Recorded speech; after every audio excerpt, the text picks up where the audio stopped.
Hi friends, ఈరోజు మా ఇంట్లో చికెన్ కర్రీ. ముందుగా ఆయిల్ వేసి కరివేపాకు వేసేసి పచ్చిమిర్చి ఉల్లిగడ్డ కట్ చేసి ఫ్రై చేసిన. ఇటు ఆనియన్స్ ఫ్రై అవుతున్నాయి, ఇటు రైస్ కూడా పెట్టుకున్నా. ఫ్రెండ్స్, వైట్ రైస్ తింటారు ఎక్కువ మా ఇంట్లో. వైట్ రైస్ పెట్టుకున్నా. సరే ఫ్రెండ్స్, ఆనియన్ బాగా ఫ్రై అయిపోయాయి కదా. ఇప్పుడు మనం దీంట్లో కొంచెం అల్లం వెల్లుల్లి పేస్ట్ చేసుకుందాం. ఒక స్పూన్ అయితే సరిపోతుంది. వేసి 1 సెకండ్ బాగా కలుపుకున్నామంటే చికెన్కి బాగా పట్టేసి సూపర్ స్మెల్ వస్తుంది. ఇప్పుడే తర్వాత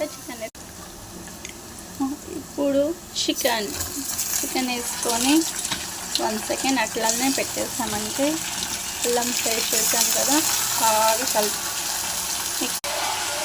బాగా ఫ్రై అయింది కదండి. ఒకసారి చూడండి. దీంట్లో 2 టమాటాస్ వేసుకుంటాం. టమాటా వేసుకున్న తర్వాతనే కొంచెం సాల్ట్ వేసుకుంటే మంచిగా మెత్తగా అయిపోతుంది. చికెన్ ఫ్రై అయిపోతుంది. ఇప్పుడు మనం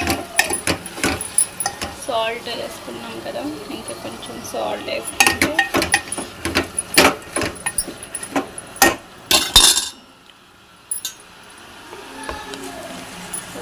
ఫ్రై అవుతుంది కదండి.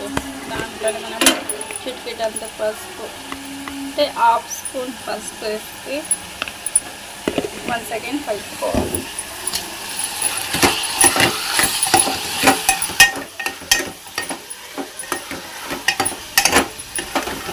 మా పిల్లలు దీంట్లో పసుపు నుంచి వేసేస్తే చాలా బాగా తింటారు. ఇది 1 మినిట్ ఫ్రై అయ్యాక ధనియాల పొడి వేసుకున్నాం. పసుపు వేసాం కదా, బాగా ఫ్రై అయిపోయింది. 1 టేబుల్ స్పూన్ ఇప్పుడు ధనియాల పౌడర్ వేసుకోవాలి.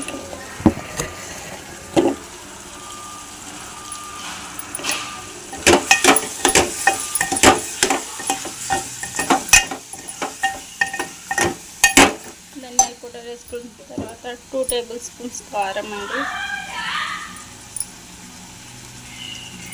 బాగా కలిపేసి కొంచెం వాటర్ వేసుకోవాలి. బాగా కలిపి వేయాలి కదా.